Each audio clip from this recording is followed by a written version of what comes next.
Hey guys, welcome to episode 4 of my Bristol Rovers FM20 playthrough. My name is James, and in today's episode we'll be playing 2 games in the league, a home against Bolton and then another home game against Portsmouth. Since you're last with me, we've definitely seen an improvement in form, and I think that really comes down to 2 key things. The first one is the dramatic improvement of the performances of Johnson Clarke-Harris.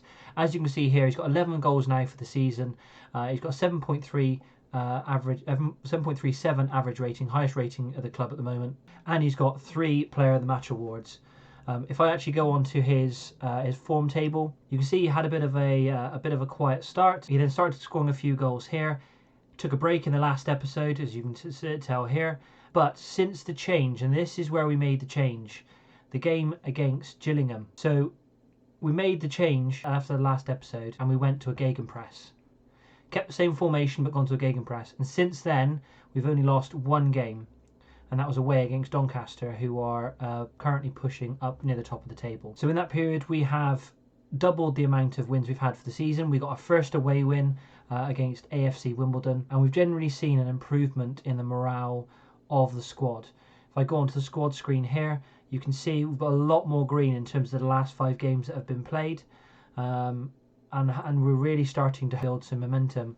And I think, fingers crossed, this will be the tactic that will take us forward on into the rest of the season. The only other piece of news since the last episode is we've really started to find which players are going to start to settle into the squad and which players we don't think maybe are going to quite make it. However, we have had an increase in our injury list as well.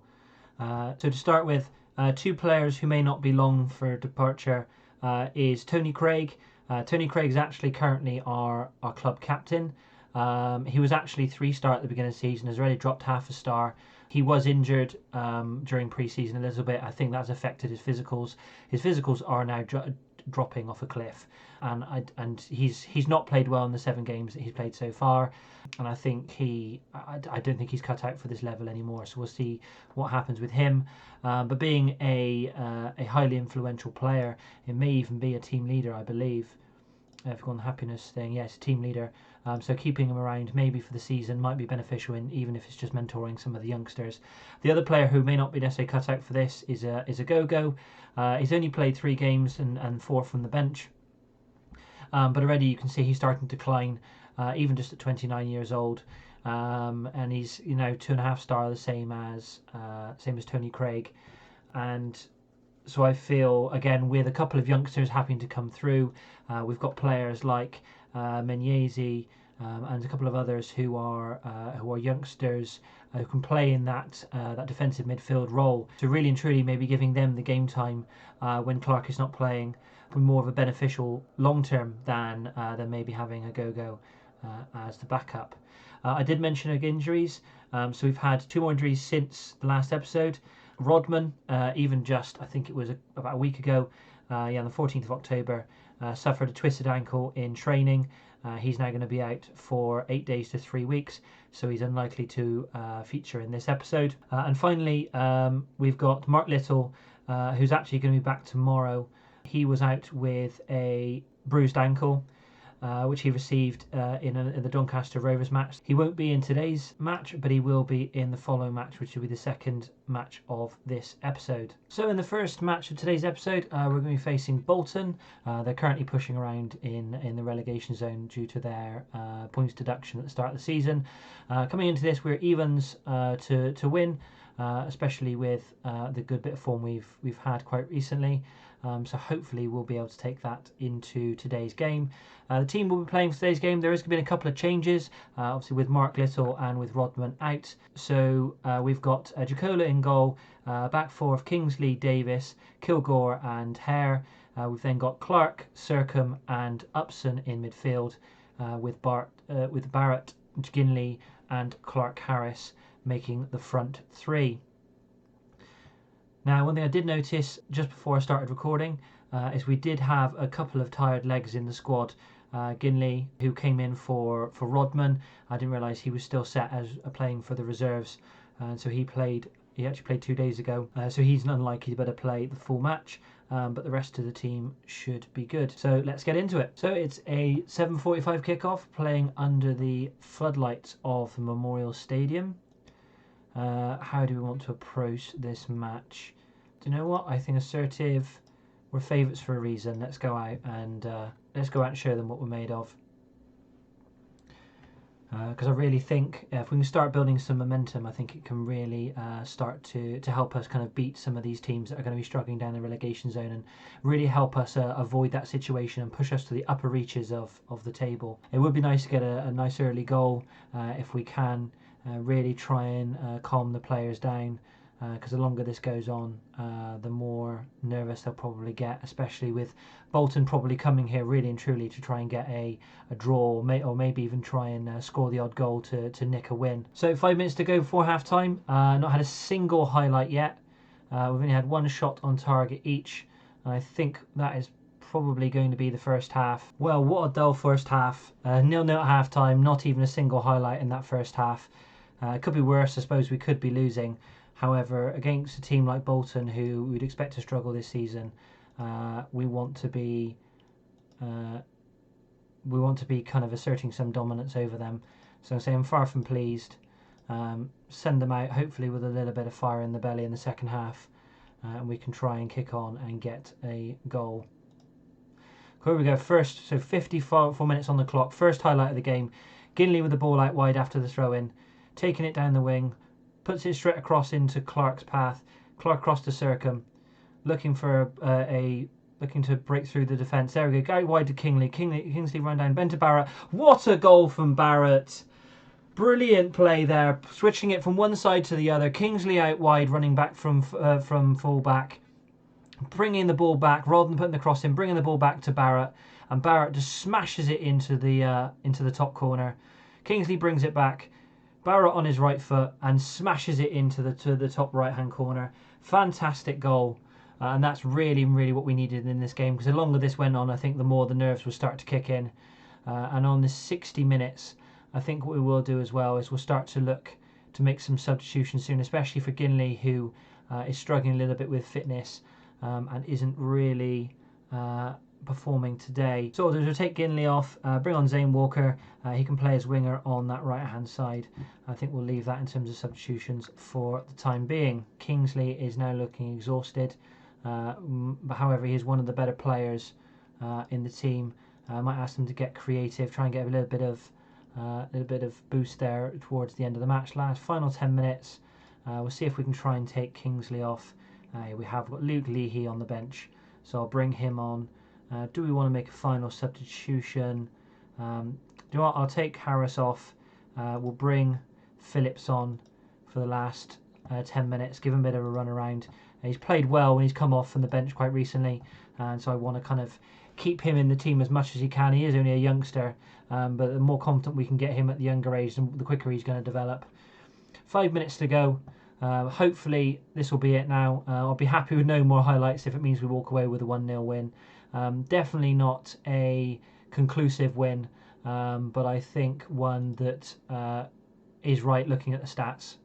And that is it. Bristol Rovers 1, Bolton 0. I'll take that any day of the week.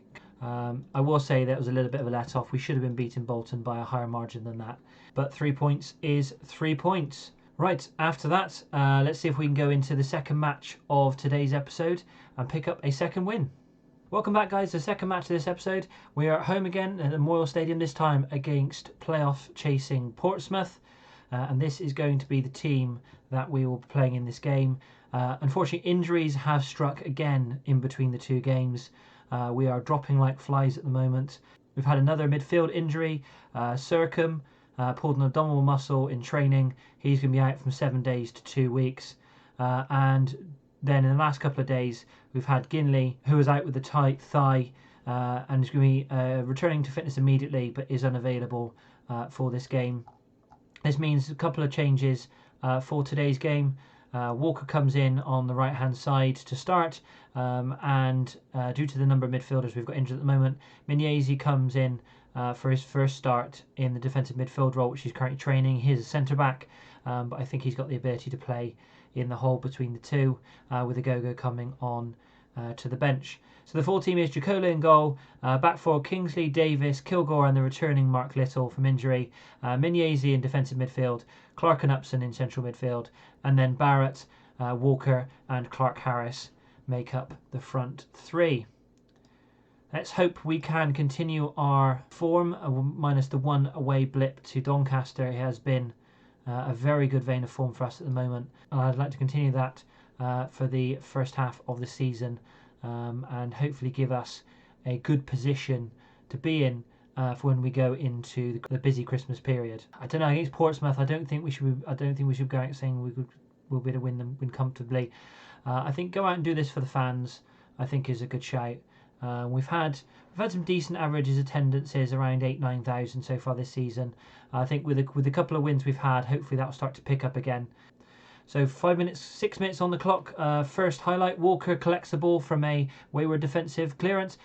Big ball across, but Portsmouth collect the ball again. Clarke-Harris gets the ball back to Upson. Upson takes a shot, but the keeper manages to parry it around his post and out for a corner. Upson to take the corner.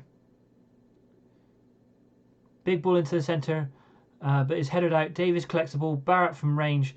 Davis collects the ball again. Back out to Upson. Upson looks to recycle the play back into the box, and it's cleared again. Clarke collects on the edge of the box to Clarke-Harris, looking for space. Back to Clarke again. Out to Kingsley. Into Upson. Minyezi. But 1 and 2 between themselves. Trying to keep possession. Out to Barrett. Then to Kingsley. Cross to Upson again. Across Upson shot. What a goal by Upson! Ladies and gentlemen, take a bow. Ed Upson, what a cracking goal that is. That I don't think we'll see a better goal from him. Well, I mean, first goal of the season. I don't think we'll see a better goal from anyone this season. In real life, that he has got it in him, and he has managed it in digital form today. What a fantastic goal after 8 minutes, and hopefully that is going to set us up for the rest of the game. And we have another highlight. Little with the ball back to Jacola. Playing the ball out of defence to Davis. Cross to Kilgore. Through to Upson. Building some nice play here. Playing some nice football out to Walker. Walker has some space. Runs with the ball. Looks to put across into Clarke-Harris. Clarke-Harris. Oh, what a save as the keeper tips that over the bar. What a brilliant start we have here. I mean, I think the change in tactic really has sort of invigorated the players. And they really are starting to show some promise now. 20 minutes gone. We've had a goal. We've had some really kind of clear-cut chances so far in this first half, and we're absolutely dominating Portsmouth, who haven't really had an opportunity yet. However, they've got a throw in here. Cross in from the throw.